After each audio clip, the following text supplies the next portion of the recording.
Anies Baswedan patut diduga menggunakan uang korupsi Johnny G. Plate. Penahanan Menteri Komunikasi dan Informatika Johnny G. Plate tentu meresahkan banyak pihak. Salah satu yang mungkin terdampak adalah kampanye pencalonan Presiden Anies Baswedan. Karena itu diduga keras sebagian dari dana yang diduga disedot dari kas negara itu juga mengalir ke proyek-proyek politik Nasdem termasuk pencalonan Anies.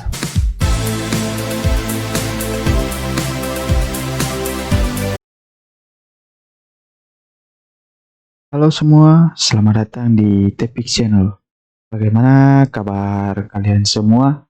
Saya berharap teman-teman semua yang ada di rumah bersama keluarga ataupun yang ada di luar rumah tentunya dalam keadaan yang sehat. Yang belum subscribe silakan di subscribe ya channel ini agar channel ini lebih cepat berkembang. Saya doakan agar kebaikan teman-teman dibalaskan berlipat-lipat kali ganda oleh Tuhan Yang Maha Kuasa. Amin. Ya, Anies Baswedan patut dicurigai menggunakan uang korupsi dari Johnny G. Plate sebesar 8 triliun yang viral saat ini. Uang 8 triliun dari proyek BTS yakni tower jaringan 4G Kominfo. Dari info yang saya dengar, total dana proyek itu sekitar lebih dari 10 triliun. Oke, bagaimana isi lengkap dari video ini? Mari kita masuk ke videonya.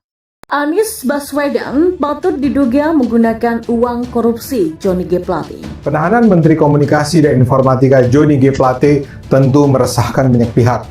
Salah satu yang mungkin terdampak adalah kampanye pencalonan Presiden Anies Baswedan. Karena itu diduga keras sebagian dari dana yang diduga disedot dari kas negara itu juga mengalir ke proyek-proyek politik Nasdem termasuk pencalonan Anies. Banyak pihak menganggap Plate selama ini adalah pundi uang bagi kepentingan Partai Nasdem. Dari sini saya bisa simpulkan, Nasdem kena getah dan Anies tamat. Anies dan Nasdem ini sama-sama sial. Nasdem salah usung capres sehingga elektabilitas terus turun. Anies salah pilih partai sebagai tempat bernaung akibat kasus yang menjerat Plate. Nama Nasdem makin jelek. Anies yang dari dulu sudah dicap buruk malah makin ambruk. Orang-orang pasti berpikir, sesama orang bermasalah pasti berkumpul di satu tempat. Sesaat setelah penetapan status itu, bakal capres koalisi perubahan, Pak Anies Baswedan langsung merapat ke Nasdem Tower. Kalau kita pikir, apa urusannya Pak Anies ke sana ya? Kan Pak Surya mengundang petinggi Nasdem. Kok Pak Anies ikut datang? Emangnya dia petinggi Nasdem? Kan bukan. Apakah datangnya mantan gubernur DKI untuk memastikan biaya yang dikeluarkan untuk keliling Indonesia bersumber dari dana proyek BTS ini? Lah, kalau ada aliran dari proyek itu, otomatis Pak Anies bakal ikut menanggung akibatnya. Ya, Atau Pak Anies mau melapor, pernah diberi dana oleh Pak Johnny, makanya dirinya segera merapat untuk memastikan Bisa jadi dana sih. itu terkait proyek BTS atau tidak. Ya, baca pres untuk koalisi perubahan untuk persatuan Anies Baswedan patut diduga menggunakan uang korupsi BTS Menkominfo Johnny G. Plate. Hal ini disampaikan Komisaris Pelni Dede Budiarto. Pasalnya ketika menjadi cagup di Pilkada DKI 2017, Anies Baswedan diketahui berhutang kepada Sandiaga Uno sekitar 50 miliar rupiah. Ya, harus diduga duit korupsi yang merugikan negara 8T ini akan digunakan untuk capres yang suka ngutang ketika nyalon Pilkada DKI. Keri, kata Dede. Dede juga menyertakan foto yang menampilkan Anies tengah berfoto selfie berdua dengan Johnny G. Plate sambil membubuhi sindiran 8T yang juga mencolek Andi Sunilingga dan sejumlah pendukung Anies lainnya. Ketua Umum Nasdem Surya Paloh tidak memungkiri kasus yang menjerat Sekjen Johnny G. Plate ini selaku Menkominfo bisa berdampak terhadap upaya partainya untuk mencalonkan Anies Baswedan pada Pilpres 2024 nanti. Surya mengatakan langkah partai politik itu dibangun oleh kekuatan persepsi dan keyakinan publik. Oleh karena itulah dia pun mengatakan pemberitaan pun bisa mempengaruhi persepsi publik atas apa yang terjadi itu. Atas dasar itulah pihaknya berharap institusi pers pun juga bisa berintegrasi dalam menyiarkan pemberitaan. Ya tergantung bagaimana kita membangun persepsi publik, dan disitulah peran rekan-rekan institusi pers yang saya nantikan, dan saya harapkan pers yang bebas, ujarnya. Sebelumnya pada Rabu siang kemarin, Kejagung telah resmi menetapkan Johnny G. Plate sebagai tersangka dalam kasus korupsi pembangunan Menara BTS 4G dan infrastruktur pendukung Baktikom Info. Status tersangka itu memang telah ditetapkan penyidik Jaksa Agung Muda Bidang Tindak Pidana Khusus usai memeriksa Plate. Kasus ini diduga merugikan negara sampai 8 triliun rupiah. Terdiri dari 3 hal, yaitu biaya kegiatan penyusunan kajian pendukung, markup harga, dan juga pembayaran BTS yang belum terbangun. Sebelum itu sudah ada kabar kalau Johnny Plate diduga telah menerima setoran 500 juta per bulannya dari proyek BTS ini. Orang-orang yakin kalau dia cepat atau lambat akan goal. Ternyata hari yang ditunggu pun kemarin telah tiba. Ya, jika kerugian negara mencapai 8 triliun rupiah, maka ini bukan korupsi individu, tapi banyak yang terlibat. Kejagung tidak akan berhenti sampai di Plate, tapi akan terus menelusuri siapa lagi yang terlibat. Angka kerugian 8T ini jauh lebih besar dari proyek Hambalang senilai 2,5 triliun rupiah dan telah merugikan negara sebesar 463 miliar rupiah. Bahkan kerugian ini juga lebih besar dari korupsi EKTP yang telah merugikan negara sebesar 2,3 triliun rupiah. Ya, bisa kalian bandingkan sendiri betapa masifnya korupsi proyek BTS ini. Kalau ini perbuatan individu, rasanya tidak mungkin. Ya, Terlalu sakti kalau ini melibatkan hanya 1-2 orang saja. sekali. Kalau Hambalang saja bisa melibatkan banyak kader Demokrat, seharusnya kasus korupsi BTS ini jauh lebih ramai berkali lipat. Bahkan katanya akan diselidiki apakah ada aliran dana korupsi ke partai politik. Dan inilah yang bikin ngeri-ngeri sedap. Kalau ternyata nanti ada dana yang mengalir ke partai dan terbukti, maka partai tersebut bisa hancur lebur karena ini sudah dekat dengan Pilpres. Ditahannya Johnny Plate adalah sebuah kebahagiaan bagi mereka yang selama ini memang tidak suka dengan menteri ini. Selama jadi Menkom Info, kerjanya entah apa, banyak kebijakan yang bikin marah rakyat, terutama yang kerjanya berhubungan dengan IT. Ketika ramai PayPal, Dota, SIM, dan yang lainnya diblokir, kemarahan netizen mencapai titik didih paling tinggi. Menkom Info dimaki habis-habisan. Banyak yang menyumpah supaya dia direshuffle. Dan sekarang mereka tampaknya tertawa puas hari ini. Bukannya kerja yang benar membenahi kecepatan internet dan infrastruktur teknologi, malah asik memblokir sana-sini. Rakyat sudah pada pinter cari tahu untuk membuka blokir. Tinggal Google atau tanya ChatGPT, solusi langsung terpampang. Dari sini saya bisa menyimpulkan Nasdem kena getah dan Anies bakalan tamat. Anies dan Nasdem ini sama-sama sial. Nasdem salah mengusung capres sehingga elektabilitas terus turun. Anies salah pilih partai sebagai tempat bernaung akibat kasus yang menjerat Johnny G. Plate, dan nama Nasdem makin jelek. Anies yang dari dulu sudah dicap buruk malah semakin ambruk. Ya, coba ingat lagi ketika banyak kader Demokrat yang terlibat dalam kasus Hambalang. Demokrat yang dulunya berjaya akhirnya pelan-pelan tumbang dan ditinggalkan oleh rakyat. Apalagi ada iklan dengan slogan fenomenal, katakan tidak pada korupsi. Rakyat pun akhirnya jadi muak dan menganggap Demokrat sangat munafik. Akhirnya era keemasan itu pun berakhir.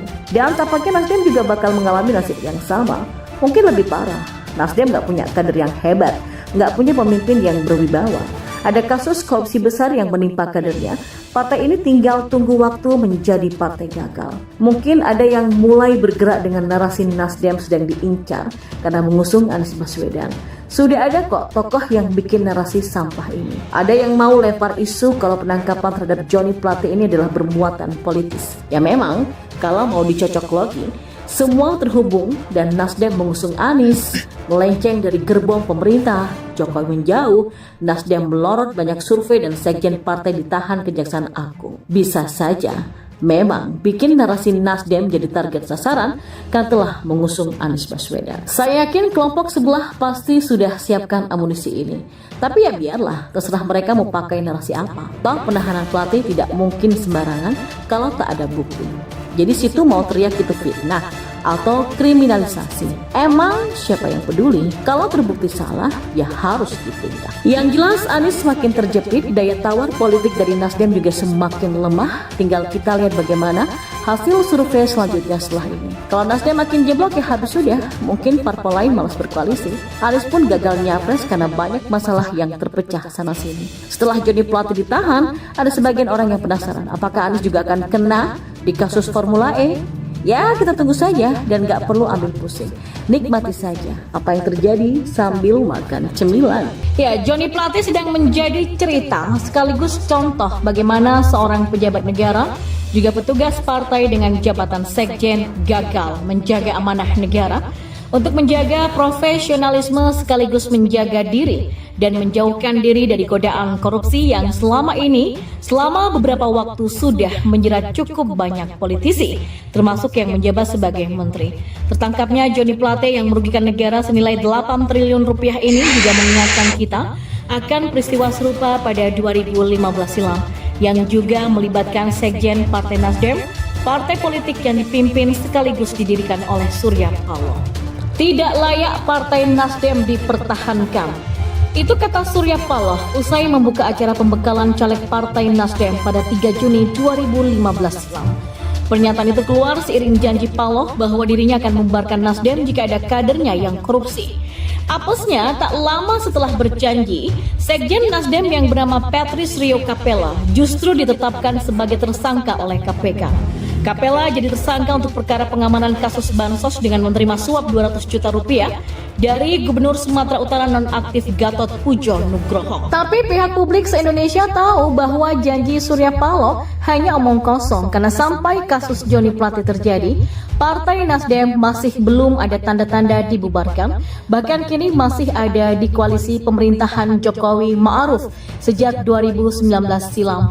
Padahal kalau dipikir angka korupsi yang melibatkan Joni Plate diperkirakan merugikan negara sampai 8 triliun loh. Bahkan uang kecil itu juga mustahil rasanya kalau korupsinya dilakukan demi kepentingan pribadi. Ya, itulah video kita di hari ini. Bagaimana tanggapan teman-teman semua? Silakan teman-teman menulis tanggapan teman-teman semua di kolom komentar. Bagi teman-teman yang ingin menonton video originalnya, nanti saya sertakan di kolom deskripsi. Video ini saya ambil dari channel Politik Nusantara. Oke, nanti teman-teman bisa cek langsung di kolom deskripsi. Oke, terima kasih telah menonton. Jangan lupa subscribe channel ini. Bye-bye.